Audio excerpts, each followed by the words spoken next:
Right? Chankit पूछे कि what is the range of this nuclear weapon?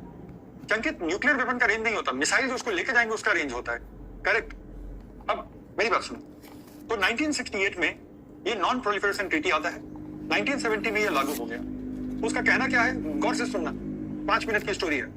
उसका कहना क्या है कि 1 जनवरी 1967 को जितने कंट्री ने न्यूक्लियर वेपन को टेस्ट कर लिया था वो न्यूक्लियर वेपन स्टेट कहलाएंगे, और 1 जनवरी 1967 को जिन कंट्रीज के पास न्यूक्लियर वेपन का टेस्ट नहीं हुआ था तो वो कंट्री हमेशा के लिए नॉन न्यूक्लियर वेपन स्टेट की श्रेणी में रहेंगे। इसका मतलब है कि अब उनको इजाजत नहीं मिलेगी कि वो न्यूक्लियर वेपन को टेस्ट करें।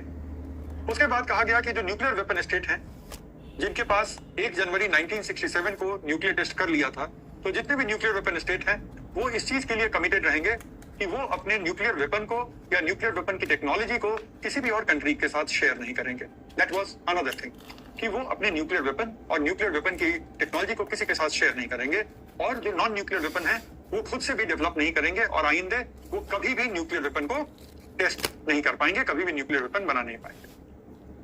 दुनिया में ये कहा गया कि इन कंट्रीज के द्वारा, क्योंकि ऐसा कर पाने वाले बस 5 ही कंट्री थे 1 जनवरी 1967 को, अमेरिका, सोवियत रूस, चीन, ब्रिटेन, फ्रांस, बस 5 ही कंट्री थे। तो ये 5 कंट्री मिलकर के, ठीक है ना, ये 5 कंट्री मिलकर के अपने आप को न्यूक्लियर वेपन स्टेट डिक्लेयर करते हैं और कहते हैं कि बाकी दुनिया न्यूक्लियर वेपन बनाएगी नहीं और हम उनको देंगे नहीं। करेक्ट? अब यहाँ पर एक प्रॉब्लम आती है।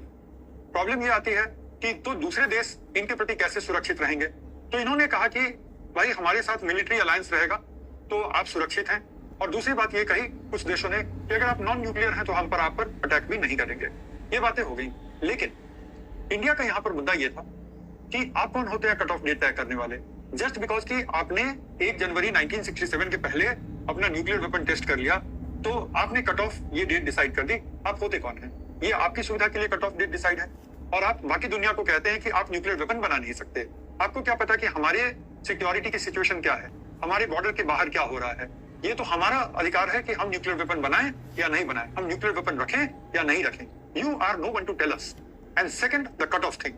तो इंडिया ने कहा कि हम तो साइन करेंगे नहीं, और इंडिया ने एकदम क्लियर ये स्टैंड ले लिया कि हम नहीं साइन कर रहे। इस पे काफी बहस हुई, निगोशिएशन हुआ 1967 में, 1968 में, और India was very clear about it. तो इंडिया ने तो साइन किया नहीं। पाकिस्तान को बहाना मिल गया कि इंडिया ने साइन नहीं किया है, तो पाकिस्तान का रीजन यही था कि हमारा जो नेबर कंट्री है उस नेबर के साथ हमारी 3 लड़ाइयां हो चुकी हैं, उस नेबर के साथ हमारी 3 लड़ाइयां हो चुकी हैं, तो इसलिए जो है, नहीं तब तक 2 ही लड़ाइयां हुई थी, तो इसलिए जो है अगर वो नहीं साइन कर रहा है तो हम नहीं साइन करेंगे। हमारे पास भी न्यूक्लियर वेपन बनाने का अधिकार होना चाहिए। इजराइल ने ये बोल के मना कर दिया कि हमारे चारों तरफ जो देश हैं वो कई बार इजराइल पे हमला या हमले की कोशिश कर चुके हैं। हम बहुत होस्टाइल नेबरहुड में हैं जहां पर हमारा हर नेबर हमारा दुश्मन बना पड़ा है, तो इसलिए it is very important for us कि हम ये अधिकार रखें कि हम न्यूक्लियर वेपन बना सकते हैं। और नॉर्थ कोरिया इसका पार्ट बना, तब नॉर्थ कोरिया के पास न्यूक्लियर वेपन नहीं था, लेकिन कोरियन वॉर के अनुभव से नॉर्थ कोरिया ने अपने आप को इस ट्रीटी से बाहर कर लिया कि भाई अब हम इस ट्रीटी का हिस्सा नहीं है। करेक्ट? और उसके बाद नॉर्थ कोरिया ने न्यूक्लियर वेपन बनाना शुरू कर दिया।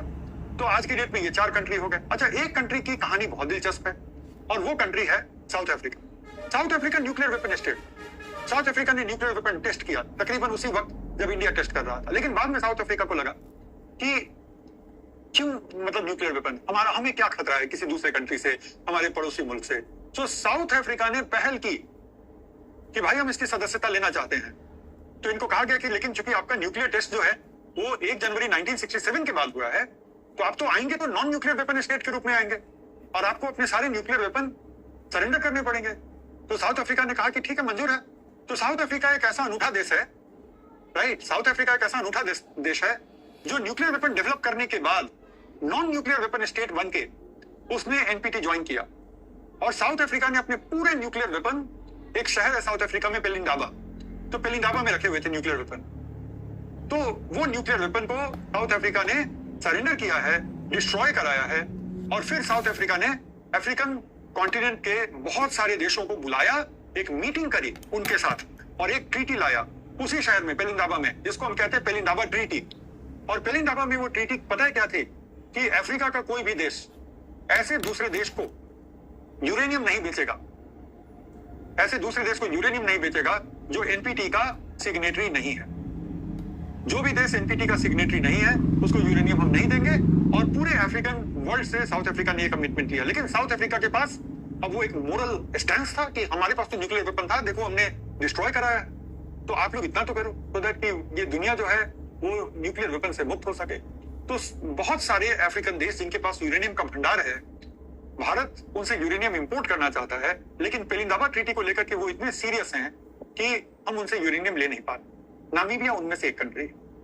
नामीबिया से हमारी ट्रीटी है यूरेनियम को लेकर के, लेकिन नामीबिया ने वही कहा कि पेलिंदाबा ट्रीटी से हम बंधे हुए हैं और हम आपको यूरेनियम तब तक नहीं दे पाएंगे जब तक कि आप एनपीटी के सदस्य नहीं होते। तो ये है इंडिया की कहानी।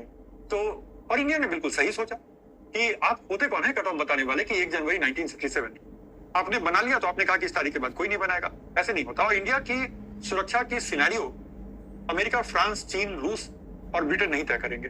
इंडिया समझता है कि उसके नेबरहुड में क्या हो रहा है और इंडिया को कैसे अपने आप को डिफेंड करना है। तो ये है एनपीटी की कहानी।